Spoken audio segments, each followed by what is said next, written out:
नमस्कार, मैं संतोष सिंह और आज हम बात कर रहे हैं क्या होगा अब सम्राट का।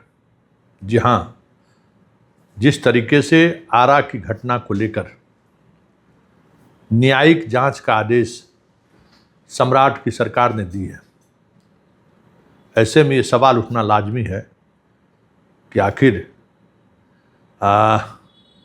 पिंडदान करने की बात करने वाला मुख्यमंत्री 72 घंटे के अंदर आत्मसमर्पण करते हुए कैसे दिख गए।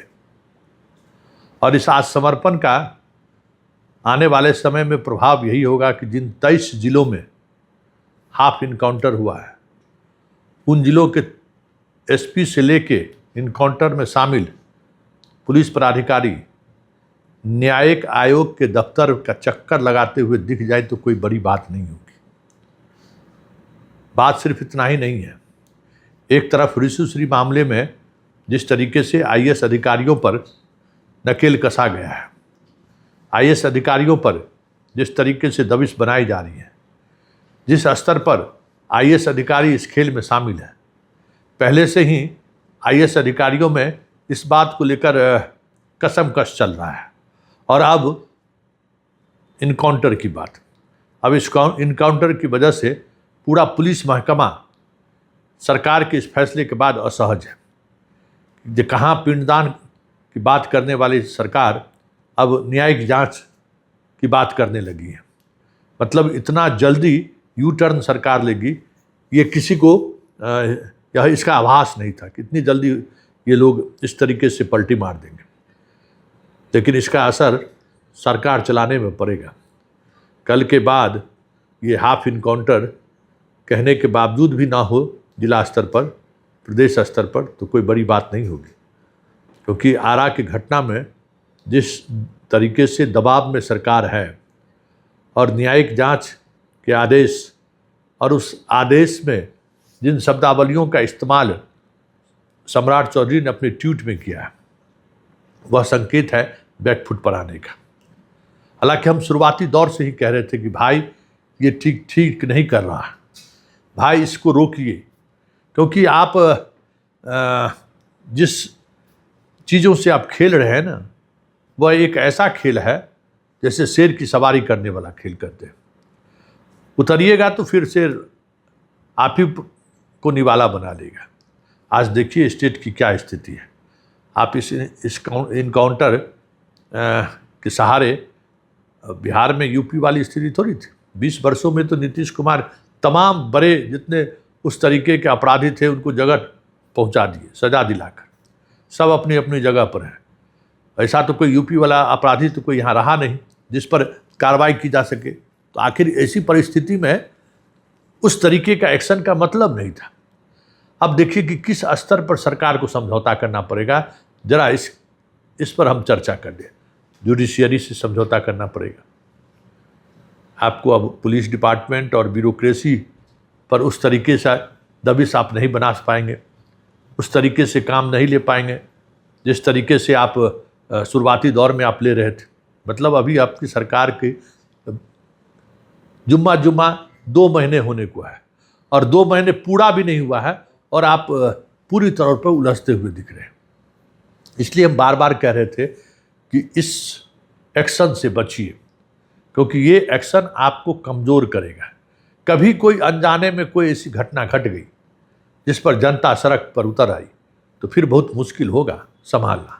और वही हुआ भरत तिवारी की घटना में। जिस तरीके से तमाम एनडीए के घटक दल के नेता, संजय झा हो, चाहे मंत्री के तौर पर तिवारी जी हो, फिर विजय सिन्हा हो, सारे के सारे लोग हमलावर हो गए। और जब मंत्री आपके कंट्रोल में नहीं रहा, जब मंत्री इस तरीके का बयानबाजी करते दिखे तो स्वाभाविक तौर पर आप परेशानी में आ गए। सुशील चौधरी पूर्व महामंत्री, नित्यानंद राय के करीबी, उनका ट्वीट तो ऐसा लग रहा है जैसे वो सरकार में नहीं विपक्ष में हो। इस तरीके से एक अटैकिंग ट्वीट किया है। मतलब साफ है कि बीजेपी के अंदर भी आपके इस मसले को लेकर सहजता नहीं है। बीजेपी के अंदर भी इस मुद्दे को लेकर मतभेद शुरू हो गया है। तो ये जो मतभेद है, ये इस मतभेद से बचा जा सकता था, इसकी कोई ज़रूरत नहीं थी।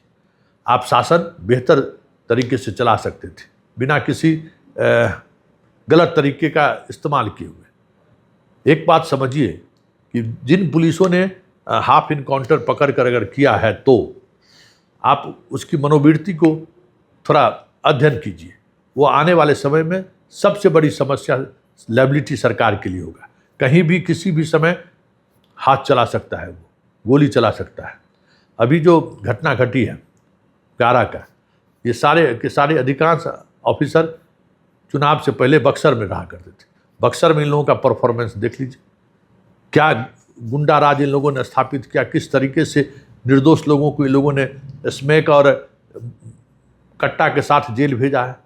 आप हैरान रह जाएंगे जिस तरीके से इन लोगों ने इनका मन बढ़ा हुआ है।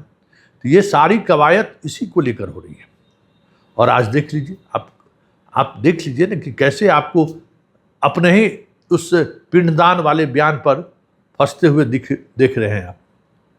महाधिवक्ता नया आपके अभी नए आपके ज्वाइन किए ही हैं, वो भी अभी उनको समझने में समय लगेगा।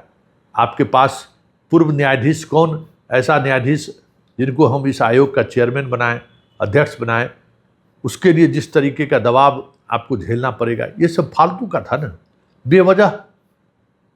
बेवजह कुछ लोगों की सलाह में आपने ऐसा निर्णय ले लिया जो निर्णय आज आपके गले का खुद फांस बन गया। इसलिए सम्राट चौधरी भाई, अभी भी वक्त है।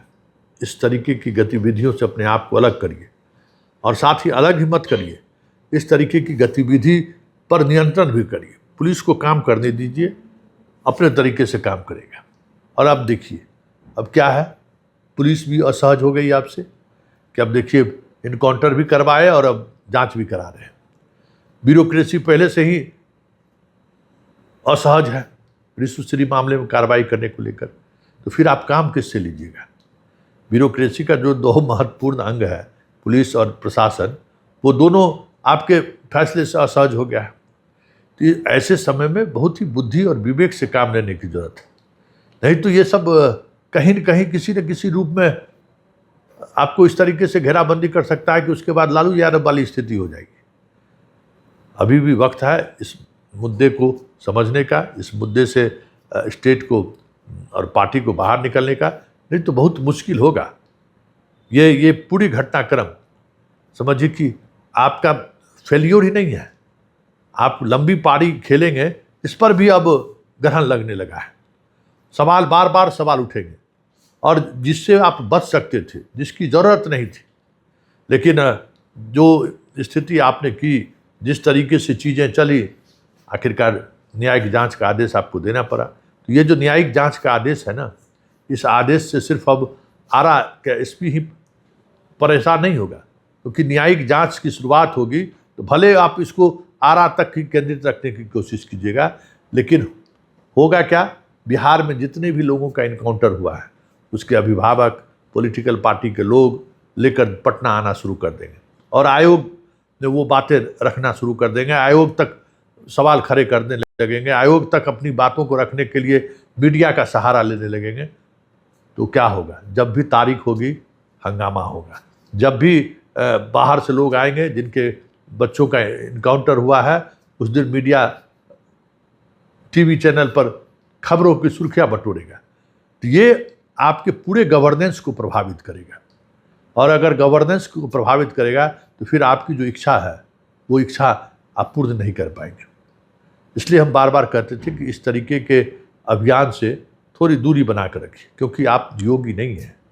आप कलकत्ता का उदाहरण देते, पश्चिम बंगाल के शासक, उनके नेतृत्व में चुनाव लड़ी है, वहाँ एक माहौल है अभी सरकार के पक्ष में, वो कुछ भी कर सकते हैं।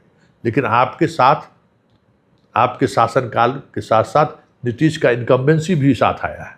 इस बात को आप ध्यान में रखिए, और वो इनकम्बेंसी आपके साथ जुट गया है, इसलिए आप बहुत कुछ ऐसा नहीं कर पाएंगे जो आप करने की चाहत रखते हैं।